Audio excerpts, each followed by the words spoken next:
All right, guys. So we're going to go ahead and go through our PowerPoint chapter 5, which is protective gear. We're going to go through the basics here right now. So let's start out. Protective clothing. We'll talk about the helmet. You guys have already gone through this for those of you that researched it and everybody else that listened.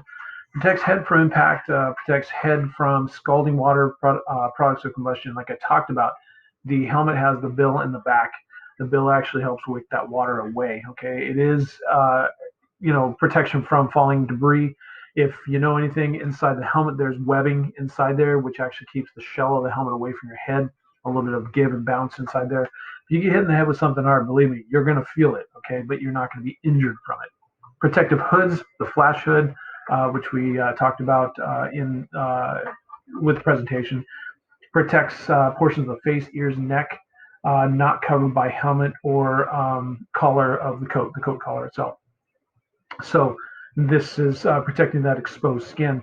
And again, like we talked about, one of the big problems here, issues here, is the fact that there is the possibility that we're losing. Well, not possibility. There's the realistic side of things that we're losing our sensation.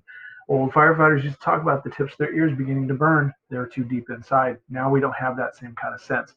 But if you watch the video on the face mask, the digital face mask with the glove, the ability to kind of move things through things on your glove, the display inside, it gives you temperature checks as well. So you can actually, I guess you could see how that would be really safe if that is something that we could start using at some point in time. Protective clothing, protective coat, trousers, protects trunk limbs against cuts, abrasions, burns, and injuries. Protects from heat and cold. Provides limited protection from corrosive liquids. So corrosive liquids are going to eat through this kind of stuff. It does protect you from the heat. We also found out through the presentation that turnouts were actually built for the cold initially to keep you warm on those cold nights and cold days. But now they're really meant to encapsulate you and keep you cool inside and protect you from the heat on the outside. And there's a way in which these three layers actually do create that coolness on the inside.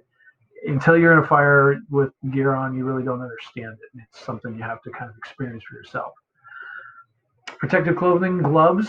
Gloves are very important now. Protect hands from cuts, abrasions, and burns. Exposed skin, once again, in those areas that can cause a lot of problems, especially now we have the ability to pick up things and move things with our own hands. That is definitely a benefit. Safety shoes and boots protect feet from burns, puncture wounds. These things are actually puncture resistive. They have what we call a Vibram sole, and it's got the ability to kind of keep things from coming through that sole. Obviously, it's not perfect, but it does a really good job. And the steel-toed tips on here, things can drop on your feet, and you're not going to crush your toes. They actually will protect your toes. And they are pretty comfortable too if you get the right pair that fit proper. Eye protection protects eyewearers eyes from hazards. If you're looking carefully back here at the helmet, here's our basic visor that we have on top of our helmet, but we could have regular goggles as well.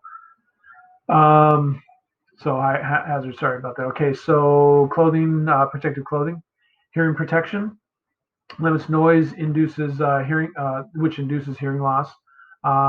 This limits hearing loss, excuse me, when you're wearing hearing protection. But like we talked about before, the hearing protection is great. It provides you with that ability to protect your hearing over the long haul. But there are situations we can't protect our ears. We have to be open to hear things. I can't put ear protection on when I go into a fire. I need to hear my partner. I need to hear the sounds of the building, the fire itself, so I know how things are actually effectively changing inside there. Self-contained breathing apparatus, or the SCBA, protects face, lungs from heat, smoke, toxic products of combustion, airborne contaminants. Very, very important piece of equipment that we wear, and we need to know it inside and out. And you guys are going to take an opportunity to actually learn all the parts of the SCBA and everything about it specifically. And when we get the opportunity, we can actually go back into trying them on and using them for the first time.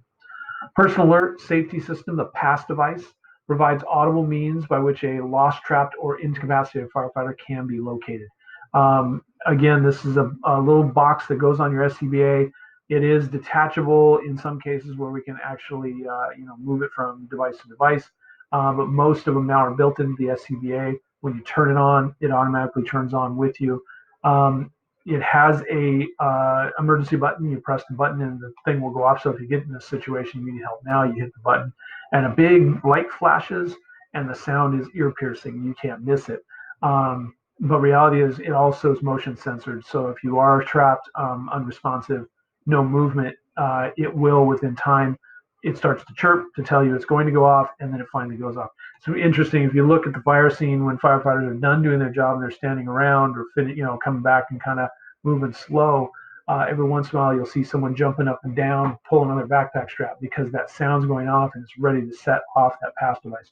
So they have to kind of keep moving to make sure it doesn't go off completely, which is possible it might go off. That's it, guys. It was a short lecture today. So you took notes while you went through that. When we come back on Monday, we're going to jump into the meat and potatoes. Let's really start getting into it. You do have your Friday wrap up, and there will be another discussion question that pops up here for you guys to work on Friday. I know we do a lot of distant learning in this class. I really do appreciate all the effort you guys are putting in. I apologize for the lack of face-to-face that we actually don't have, but you guys have afforded me that ability to kind of take care of the other stuff I need to do with CMT, and work with my freshmen to make sure we got them straightened out. So being that this is pretty much a largely senior class, you guys have done a really tremendous job, and I appreciate the time that I've had to work on everything else I need to work on. So thanks very much.